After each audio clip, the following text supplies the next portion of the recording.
Hello friends, welcome to my YouTube channel Daksh online academy by Vipin sir. आप सभी का हमारे यूट्यूब चैनल में एक बार फिर से बहुत बहुत स्वागत है। जैसा कि थंबनेल से आप लोगों को पता चल गया होगा, हम लोग पढ़ने वाले हैं मंगलम। ठीक है, मंगलम जो कि बिहार बोर्ड का क्लास 10th का संस्कृत का पहला चैप्टर है।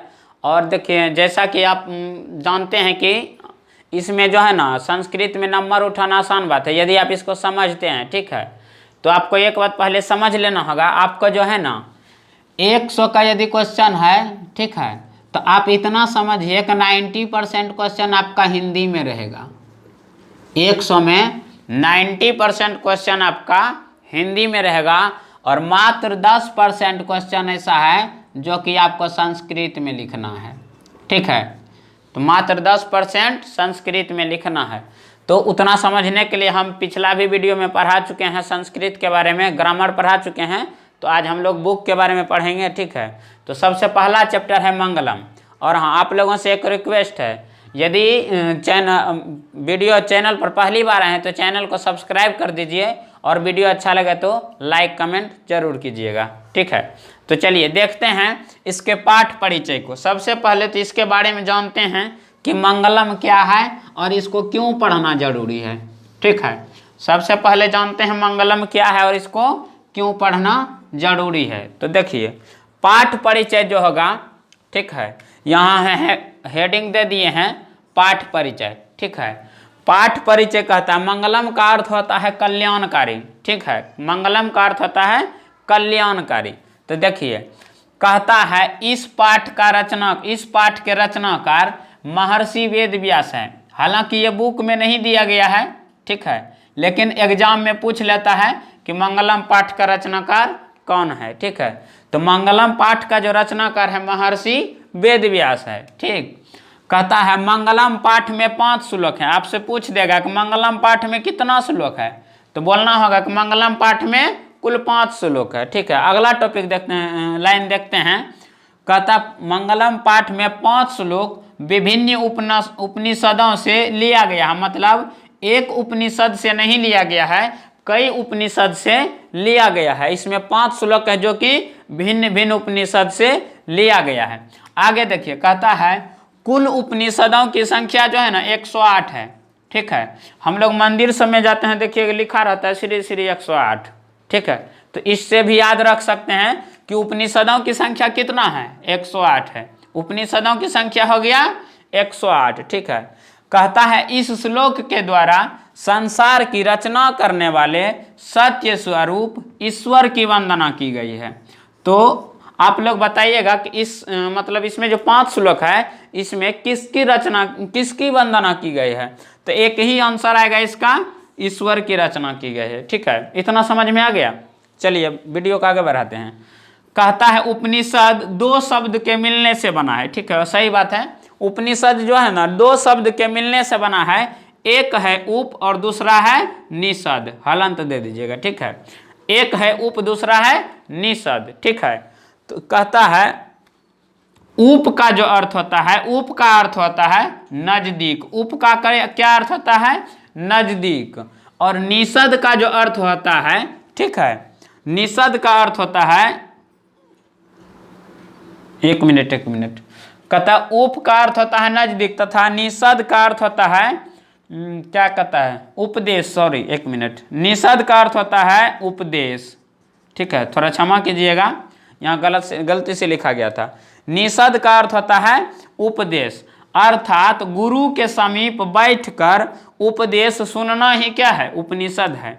अर्थात गुरु के समीप बैठकर उपदेश को सुनना ही क्या है, उपनिषद है। तो इतना बात को कंफर्म कर लीजिए। इसमें भी आपको कम से कम 4 या 5 क्वेश्चन बनता है। सबसे पहला क्वेश्चन आपका पूछ देगा कि मंगलम पाठ का रचनाकार कौन है, तो मंगलम पाठ का रचनाकार महर्षि वेद व्यास। ठीक है, आपको पूछ देगा इसमें कितने श्लोक है, तो इसमें 5 श्लोक हैं। आपको पूछ देगा कि उपनिषदों की संख्या कुल कितना है, तो 108 उपनिषदों की संख्या है। ठीक है, आपको यह भी पूछ देगा कि इसमें मतलब श्लोक जो है इसमें किसकी वंदना की गई है, तो इसमें लिखेंगे कि ईश्वर की वंदना की गई है। दूसरा है कि उपनिषद मतलब दो शब्द के मिलने से बना है उप, और दूसरा शब्द है निषद। उप का अर्थ होता है नजदीक और निषद का अर्थ होता है उपदेश, अर्थात गुरु के समय बैठकर उपदेश को सुनना ही उपनिषद कहते हैं। ठीक है, इतना बात क्लियर हो गया। एक बार इसका स्क्रीनशॉट ले लीजिए और यदि वीडियो अच्छा लगा हो तो चैनल को सब्सक्राइब कर दीजिए। देखते हैं इसके पहला श्लोक के बारे में और जानेंगे पहला श्लोक का अर्थ क्या होता है।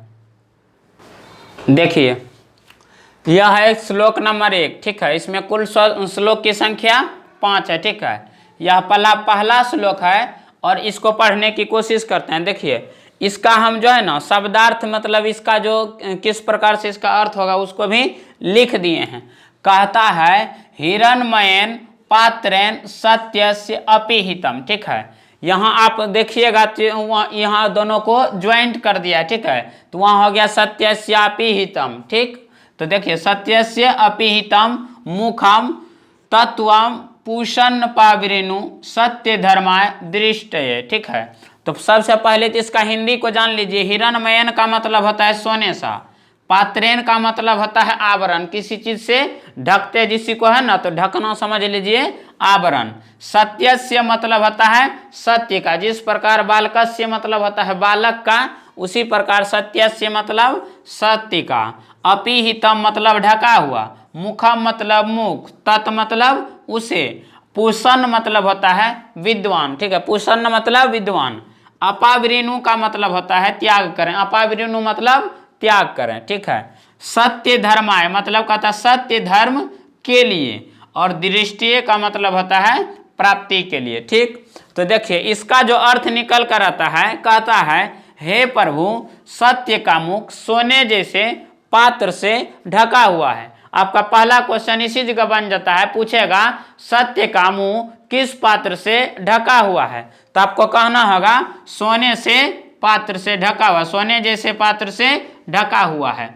कहता है इसलिए सत्य धर्म की प्राप्ति के लिए मन से मोह माया का त्याग कर दें। ठीक है, कहने का मतलब है जैसे कि देखिए भगवान बुद्ध के बारे में तो जानते होंगे, जब उसको सत्य की प्राप्ति का मतलब मन में ख्याल आया तो वो अपना पत्नी और बेटा सभी को त्याग करके रात में ही निकल चुके थे। वही बात यहाँ कह रहा है, इसलिए सत्य धर्म की प्राप्ति के लिए मन से मोह माया का त्याग कर दें। आपको ये नहीं समझना है कि बेटा भी है बेटी भी है या फिर कुछ भी, आपका मन में जो मोह माया है उसको त्याग करना होगा, तभी आप सत्य की प्राप्ति कर सकते हैं। ठीक है, कहता तभी सत्य की प्राप्ति हो सकती है।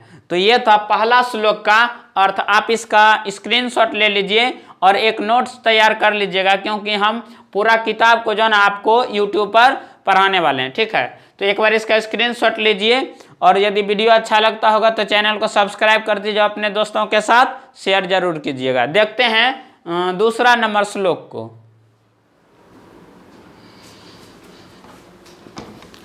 देखिए दूसरा जो श्लोक लिखे हैं, ठीक है, सबसे पहले तो दूसरे श्लोक को ध्यान से देख लीजिए एक बार। ठीक है, इसको पढ़ना है अनोर नियान। ठीक है, इसको पढ़ेंगे अनोर नियान महतो महियान, महतो महियान। ठीक है, फिर है आत्मस्य जंतोड़ निहितो गुहायाम, फिर है तम्रकृत पश्यति वीत शोको धातु प्रसादानाम हिमान मात्मना। ठीक है, इसको 4 बार में पढ़ना होगा, एक बार में धातु, फिर प्रसादान, फिर है हिमान, फिर है मात्मना। ठीक है, इसको 4 बार में पढ़ेंगे। तो सबसे पहले इसके अर्थ को जान लीजिए, शब्दार्थ को। अनु मतलब होता है अनु से। ठीक है, अनियान का मतलब सूक्ष्म, अनियान का मतलब सूक्ष्म, महता का मतलब होता है महान से, और महियान का मतलब होता है महान। ठीक है, उसी प्रकार आत्मस्य का मतलब होता है आत्मा का, और जंतु का मतलब होता है प्राणी। हम लोग भी बोलते हैं जंतु। ठीक है, जंतु मतलब प्राणी, उसी प्रकार है जंतु का प्राणी।